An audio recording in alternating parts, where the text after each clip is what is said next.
Have you ever walked away from an argument and thought, why did I just waste 40 minutes of my life explaining basic logic to a full-grown adult who thinks yelling louder makes them right? Yeah, me too. We've all been there, trying to reason with someone who clearly doesn't want resolution. They don't listen, they don't reflect, they just reload. These folks aren't in it for truth, they're in it for the sport. And you? You're the unwilling opponent in their emotional dodgeball game. Now, here's the hard truth. Engaging with these people is like trying to dry off while standing in the rain. The more you argue, the wetter you get. Stoic philosophy has a blunt but beautiful way of putting it. Time is the most valuable thing we can spend. So why are we spending it on people who treat conversations like combat? In this video, we'll break down exactly what those people do and why your silence might just be your strongest move. We'll look at how the Stoics handled fool's spoiler. They didn't, and how you can reclaim your peace, energy, and quite possibly your sanity by doing one simple thing: walking away. So, if you're tired of shouting into emotional tornadoes and want your peace back, stick around. And before we get started, hit that subscribe button. Turn on the bell, and let's dive into the quiet, powerful art of not giving them what they want. Number 1, they refuse to listen. Let's talk about one of the most frustrating and soul-draining experiences you can have with another human being: trying to reason with someone who refuses to listen, not because they're confused, overwhelmed, or having a bad day, but because they're not there to understand. They're there to dominate. You can feel it almost immediately.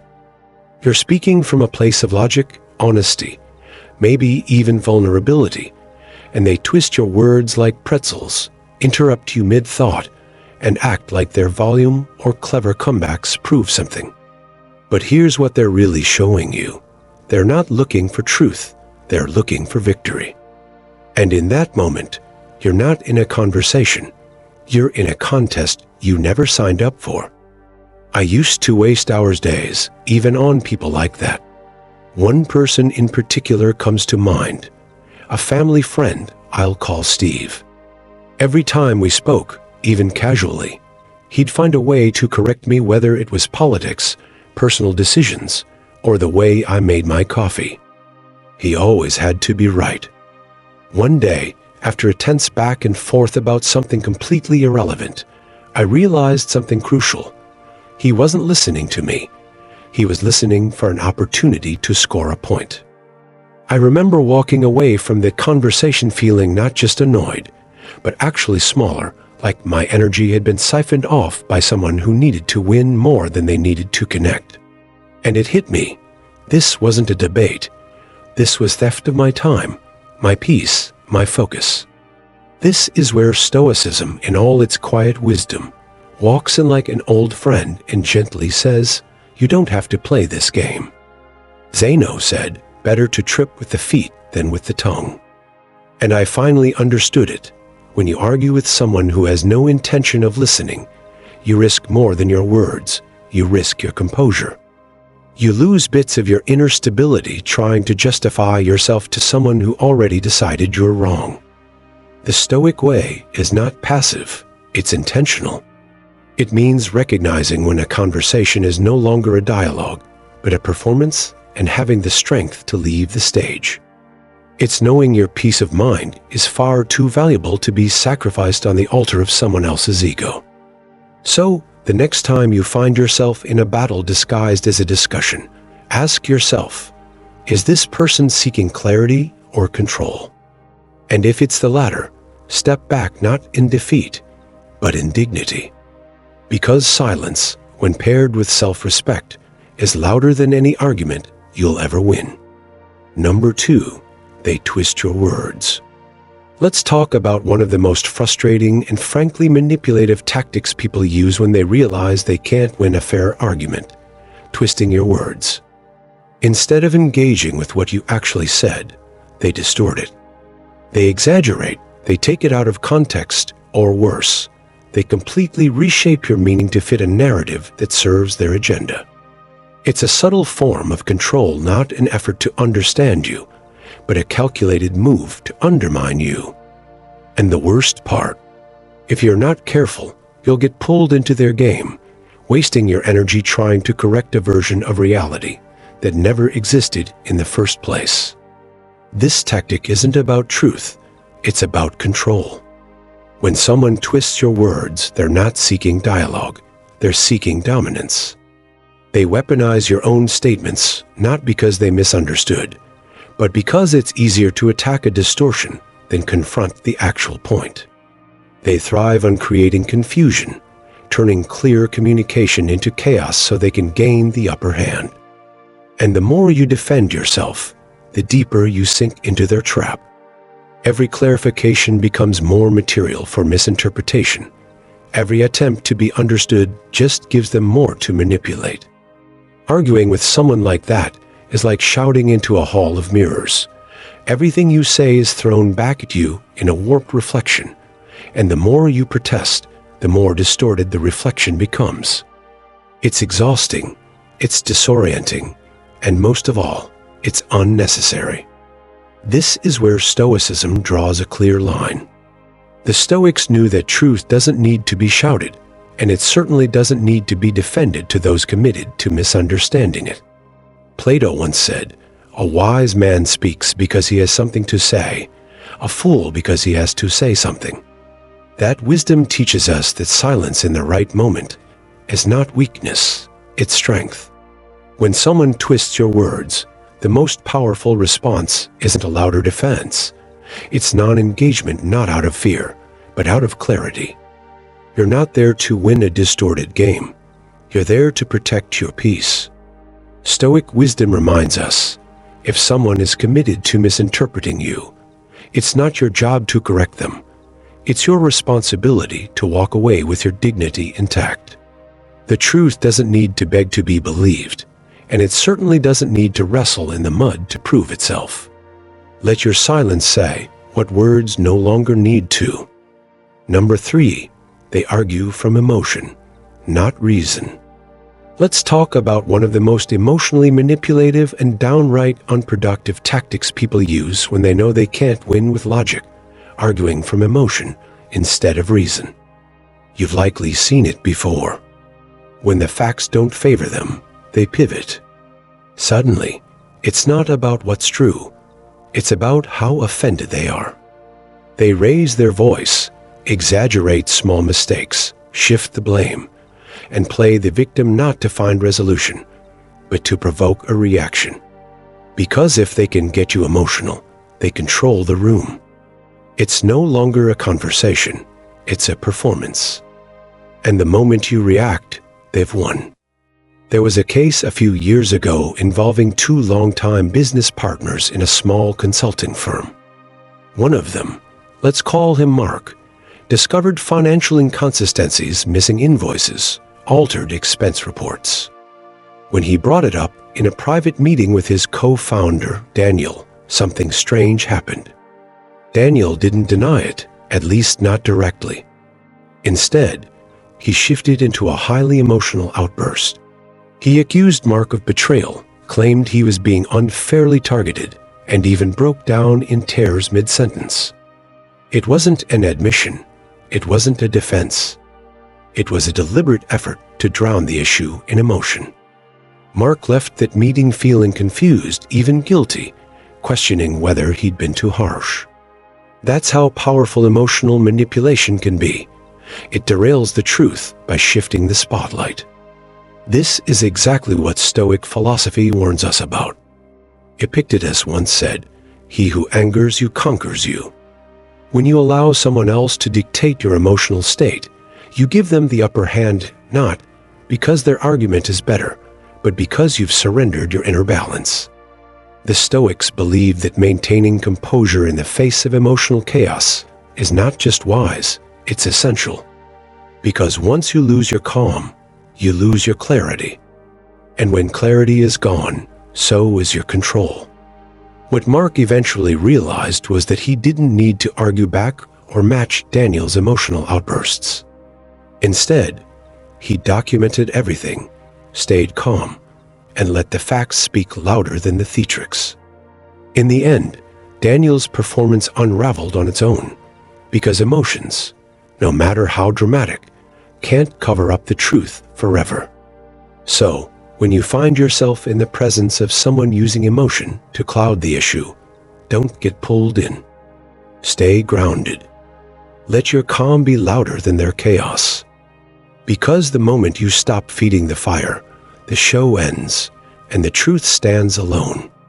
Number 4, they refuse to admit when they're wrong. Did you know that in psychology, there's a term called cognitive dissonance, the mental discomfort people feel when they're confronted with information that contradicts their beliefs? Instead of adjusting their views, many will bend reality to avoid admitting they were wrong. It's not just stubbornness, it's a defense mechanism. But in everyday life, we don't need science to tell us how frustrating this behavior can be. We've all dealt with people who simply refuse to admit when they're wrong, even when the facts are clear and undeniable. They cling to their pride like a lifeline, twisting the situation, ignoring evidence, or deflecting blame anything to avoid those 3 little words, "I was wrong." This behavior isn't about truth, it's about ego.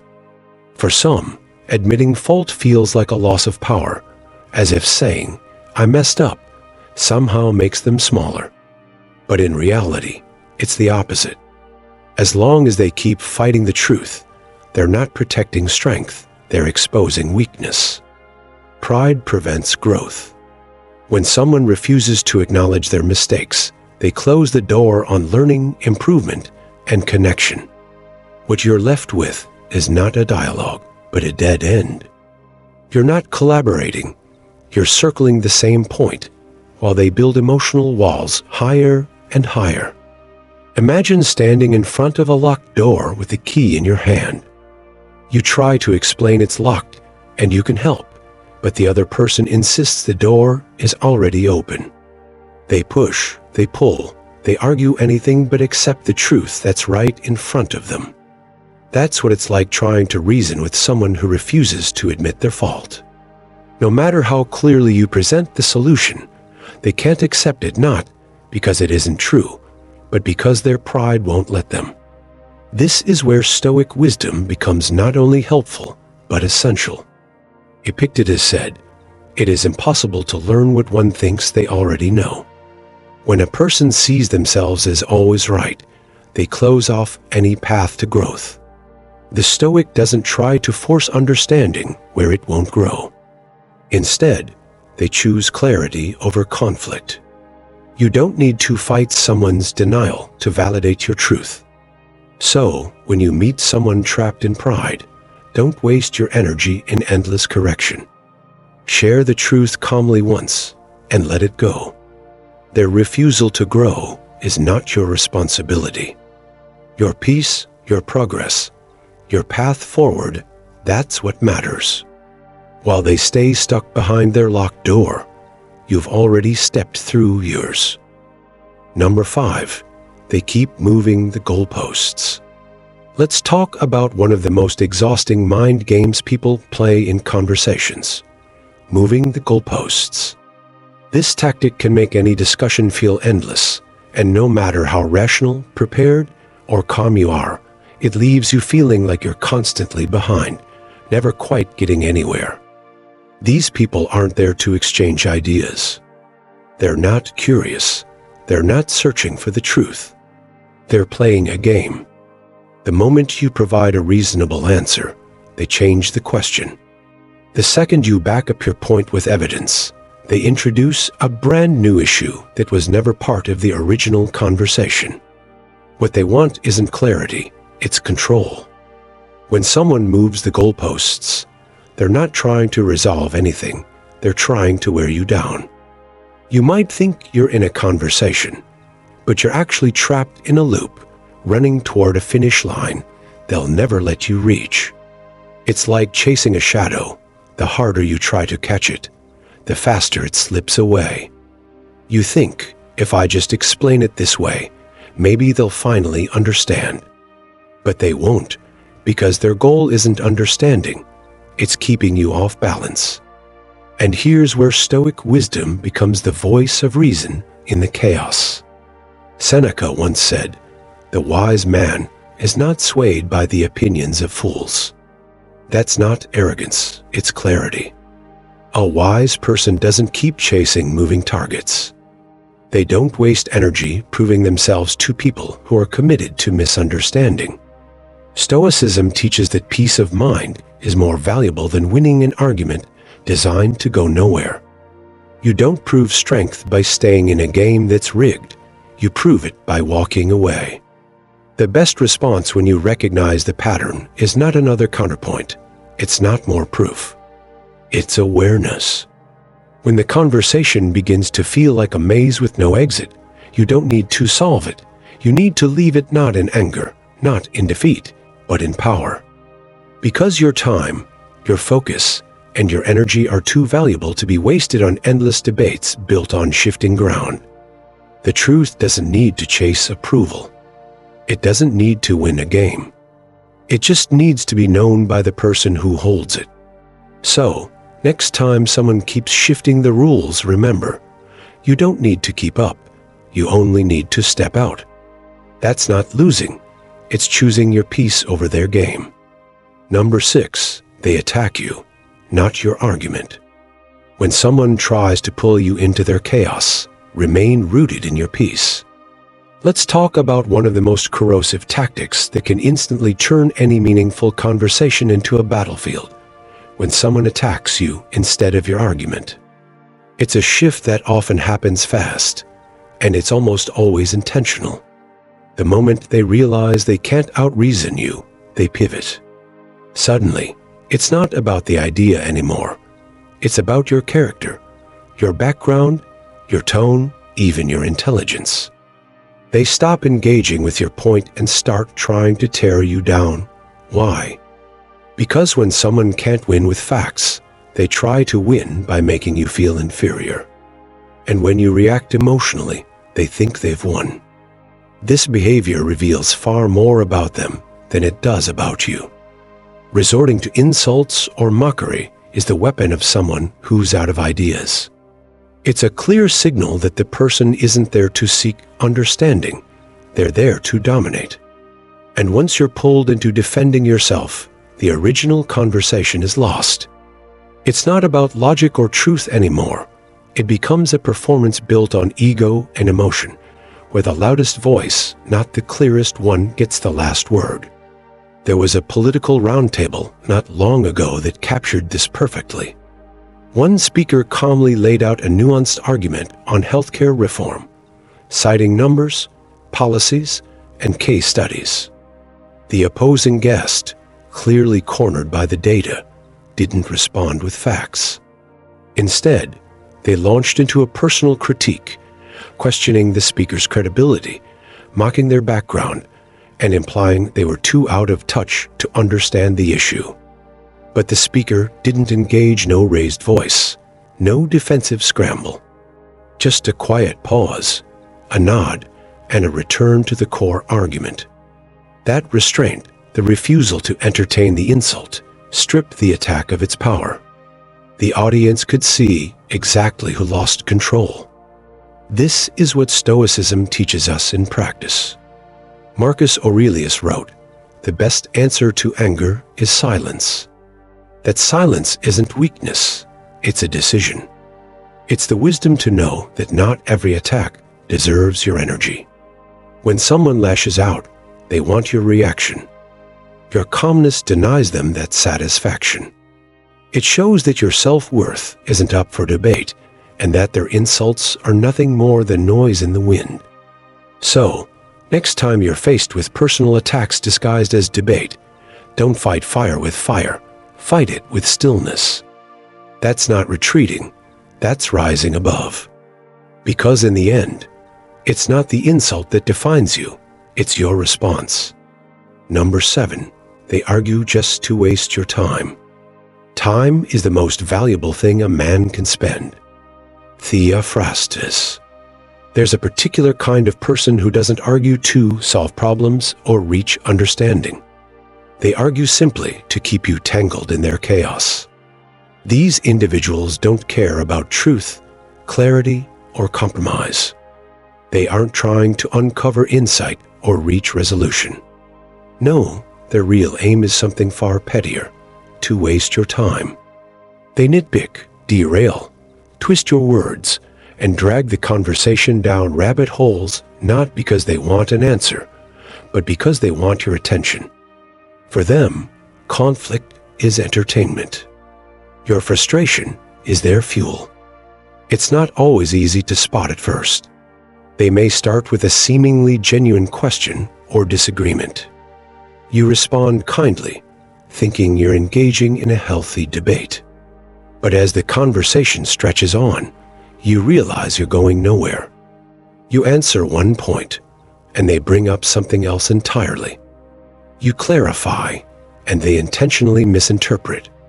You present facts, and they dodge with sarcasm or irrelevant anecdotes. It starts to feel like you're running on a treadmill, exerting energy, but not moving an inch. That's the moment you must pause and ask yourself, is this a conversation, or is this a trap? There was a man named Robert who sat on the board of a small nonprofit organization. He was intelligent, well-spoken, and absolutely addicted to arguing. During meetings, every proposal turned into a verbal marathon. If someone brought up a new program, Robert wouldn't critique it constructively. He'd question the phrasing, the hypothetical impact, or the order of the bullet points in the presentation. Once, when a fellow board member suggested a simple fundraising idea, Robert spent 20 minutes debating whether the word support was too emotionally loaded. The room grew quiet, people disengaged, and time slipped away again. That was his pattern. The discussion didn't need to go anywhere. It just needed to go on. That's where Stoic philosophy cuts through the noise like a blade. Theophrastus reminds us, time is our most precious currency. It's the one thing we can never reclaim once spent. And arguing with someone who's only there to create noise is like handing them your wallet and watching them burn your bills for fun. Stoicism teaches us to recognize what we can control: our focus, our reactions, our choices, and to guard them fiercely. You don't owe your energy to someone who isn't looking for clarity. You don't owe your attention to someone who's using it against you. The real power lies in stepping away, not out of defeat, but out of wisdom. When you walk away from a pointless argument, you don't lose. You preserve what matters most: your time, your peace, and your sense of direction. Because the person arguing just to argue is chasing noise, you're chasing purpose. Let them spin in circles. You've got better places to be. Conclusion. If you've ever walked away from a conversation feeling like you just ran a mental marathon, congrats, you probably argued with someone who just wanted to drain your soul, not share ideas. And let's be honest, life is too short to keep explaining basic logic to people who treat every conversation like a courtroom drama they wrote, directed, and starred in. You're not their audience, and you're definitely not their opponent. You're someone who values peace, purpose, and their time, which makes you dangerous to those who thrive on chaos. So, the next time someone moves the goalposts, twists your words, or argues just to hear themselves talk, do yourself a favor. Smile, sip your coffee, and walk away like a Stoic on a mission. Remember, not every battle is yours to fight, and not every fool deserves a reply. If this hit home, give it a like, leave a comment, even if it's just "I'm done arguing." And don't forget to subscribe for more wisdom, wit, and the occasional reality check. Your time is sacred. Let's protect it together.